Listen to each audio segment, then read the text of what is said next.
The U.S. military's pressure campaign against the Houthis in Yemen is really shaking things up. Houthi forces are in disarray, struggling to maintain their grip as relentless U.S. airstrikes take a toll. The situation has worsened for them with Iran, their main backer, pulling out support. This withdrawal is a game-changer, not just for Yemen, but for the entire Red Sea region. Reports indicate that Iran has ordered all its military personnel to leave Yemen, a country that's been embroiled in civil war for over a decade. While we don't know the exact number of Iranian troops there, a Revolutionary Guard unit led by General Abdul Reza Shahlai was deployed in January 2024. If he's still in Yemen, he's now heading back to Iran. This shift could signal a significant weakening of Iran's influence in the region as they abandon one of their key proxy groups. The implications are profound and could reshape the dynamics of power in the Middle East. Iran's recent retreat from its regional engagements raises critical questions. An unnamed Iranian official attributes this shift to Trump's aggressive bombing campaign in Yemen and his relentless push for nuclear negotiations. Internal discussions in Iran are now laser-focused on strategies to counter Trump, sidelining conversations about regional proxies like the Houthis. The U.S. bombing campaign, which Trump has touted as unbelievably successful, has been a game-changer. Since mid-March, U.S. strikes have targeted Houthi positions, resulting in significant casualties. The Houthis claim these attacks have devastated civilian areas, reporting 31 deaths and over 100 injuries in just one day. Meanwhile, the U.S. insists it has effectively crippled Houthi leadership and military capabilities, diminishing their threat to Red Sea shipping. The truth likely lies somewhere in between. Trump's daily airstrikes, including a notable raid on April 3rd that killed at least 6, have led to a total of at least 67 deaths. This complex situation underscores the shifting dynamics in the region and the impact of U.S. military strategy on Iran's decision-making. The current military buildup in the Middle East is significant.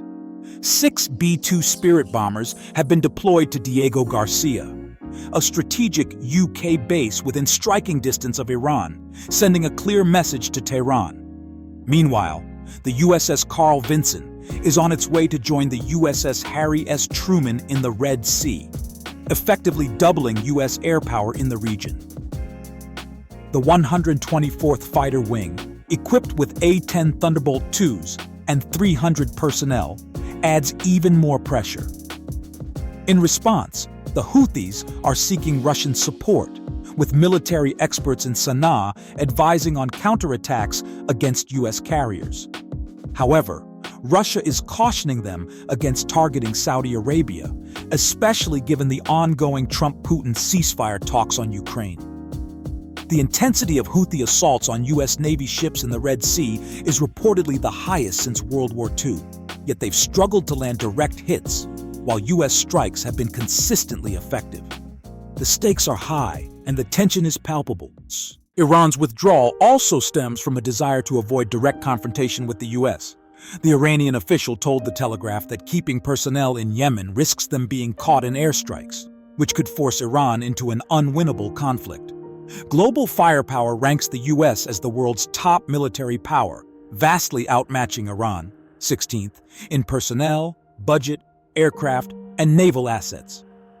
Iran's retreat reflects a strategic choice to avoid escalation, especially as Trump's campaign has likely killed key Houthi figures like Hazam al-Assad, a senior propagandist silent since March 20th.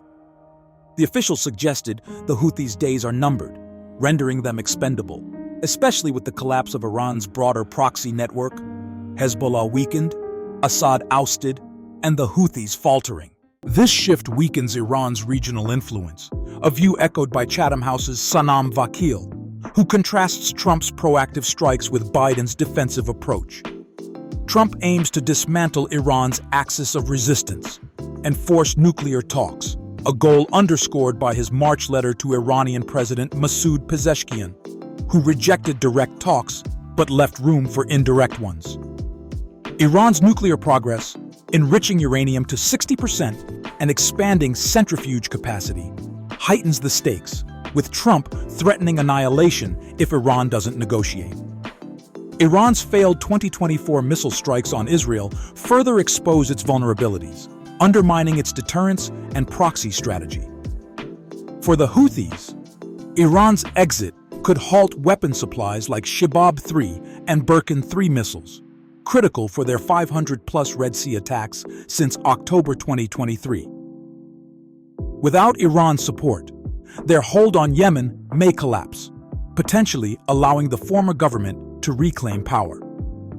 This could mark the end of Iran's proxy wars and a significant realignment in the Middle East, driven by Trump's unrelenting pressure. What are your thoughts on Iran's retreat and its implications for U.S.-Iran relations and the region's future?